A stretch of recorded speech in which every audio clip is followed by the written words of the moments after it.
Hello student, in this video we are going to learn about different types of errors in the measurement. So before starting, actually what is mean by the error?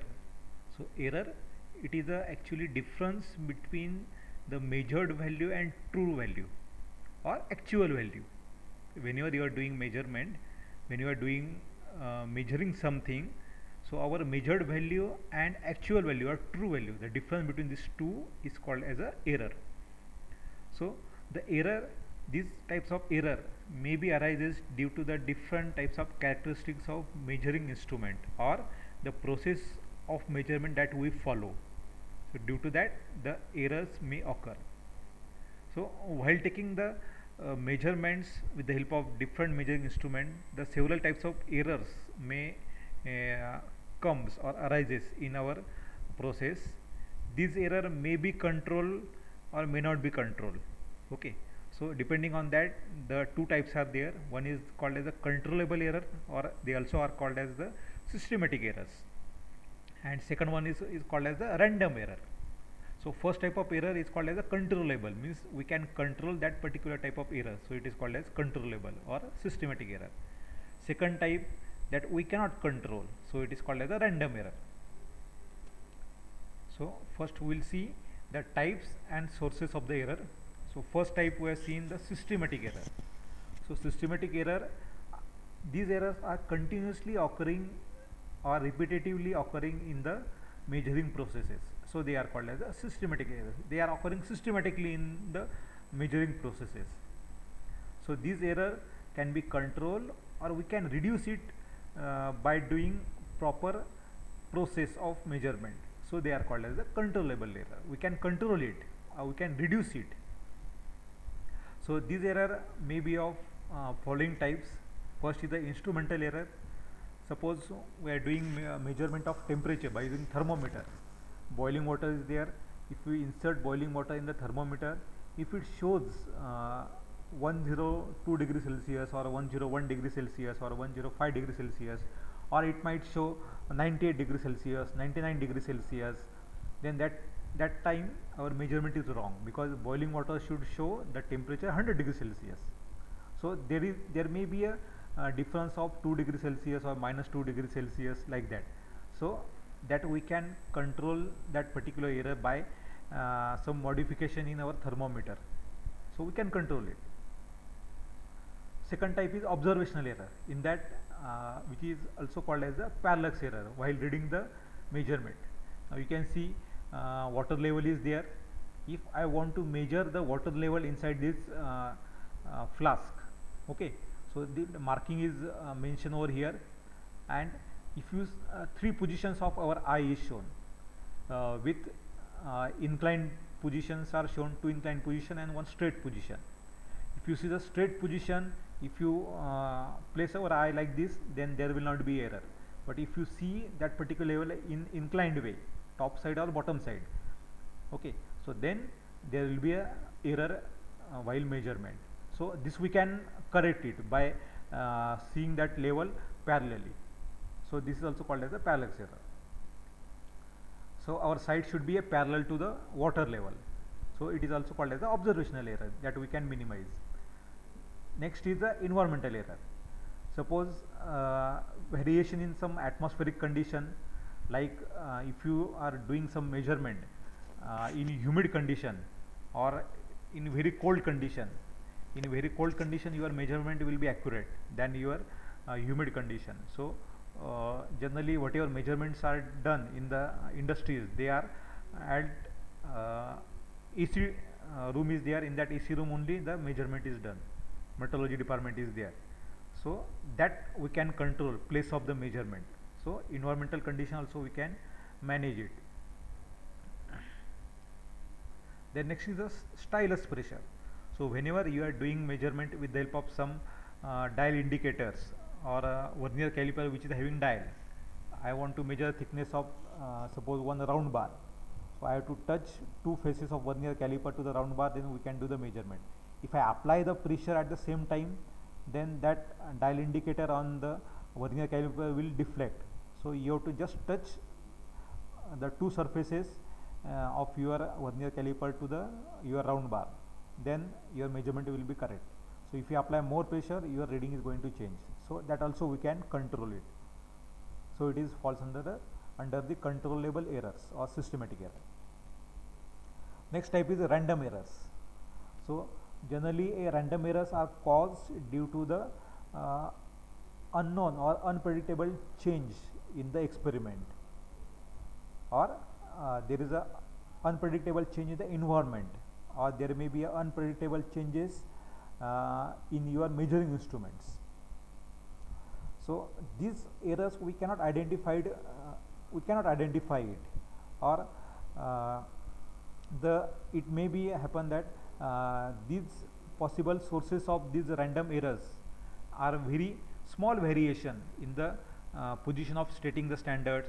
Suppose I want to set your vernier caliper, I want to set the dial indicator. Well, when dial indicator is set, initially needle should be at 0. Okay, sometime you are directly measuring it. Then there may be a slight displacement of your levers in the vernier caliper or your measuring instrument, or sometime you are doing a measurement and suddenly power offs, or suddenly there may be a vibration in your instrument or in your machine, then your the measurement will going wrong. So these we cannot control it. So for examples are shown here. Electronic circuit is there. When you are measuring something on the electronic circuit, there may be a noise sometimes, or when you are going to measure some heat collected by the solar panels, so there is a irregular changes in the heat loss. Okay, there is some heat is lost from the solar collectors, so due to the wind or due to the other factors also, so that we cannot control it. So these error we cannot eliminate, so it is called as the uncontrollable error or random errors. So here one example is shown. Observation error is also there. For example, when you are measuring the readings, you have to see that the which division on the vernier scale of vernier caliper is matching to the main scale. That divisions we have to count. So sometime 2-3 observers are there. There may be a variation in the counting the number of division by each observer. So there may be a observational error when same instrument is used by the number of people. Environmental error is there. Some fluctuation in the voltages, current, temperature, vibrations in the equipment. So these we cannot avoid it. They may come at any time in the measuring process.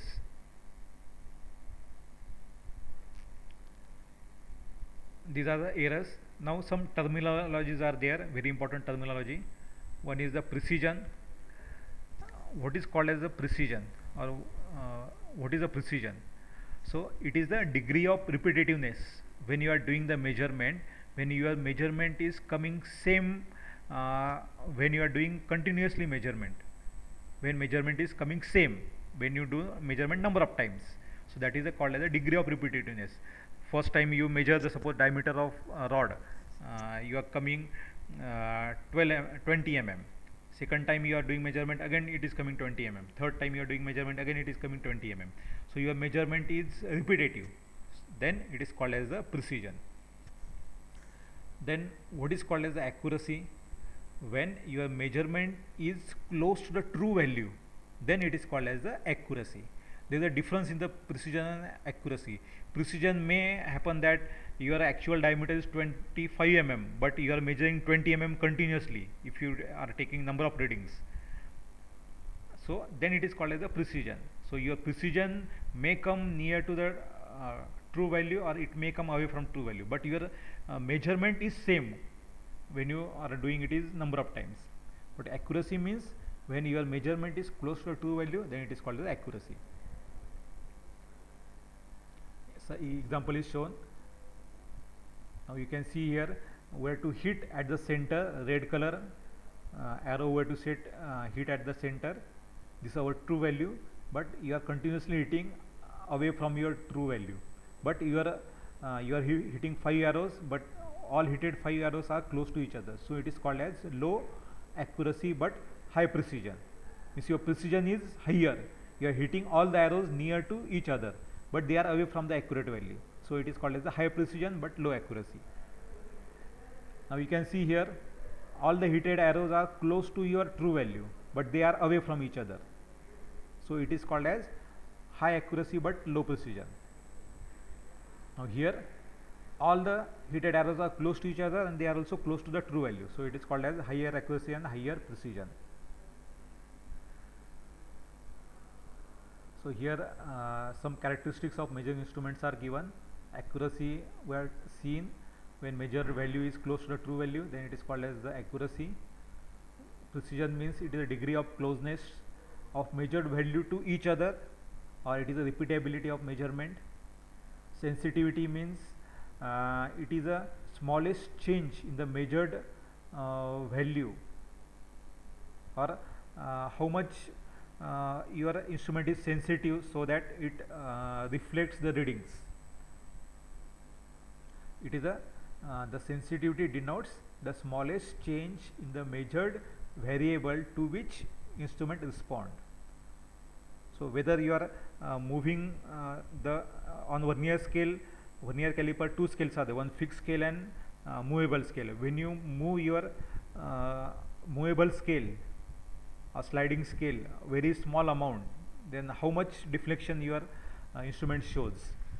So it is called as a sensitivity. Then the resolution, or it is also called as a least count. What is the minimum dimension measured by your instrument? It is called as a resolution or least count. Stability, it is the ability of instrument to retain the performance throughout its operating life. So whatever life is mentioned for the particular instrument, whether it is giving accurate reading throughout the specified operating life or not. Then and last is range or span, the minimum and maximum values of quantity of which instrument is designed to measure. Means how much is the minimum measurement can be done by the instrument and how much maximum measurement can be done by the instrument. It is called as a range or span. Thank you.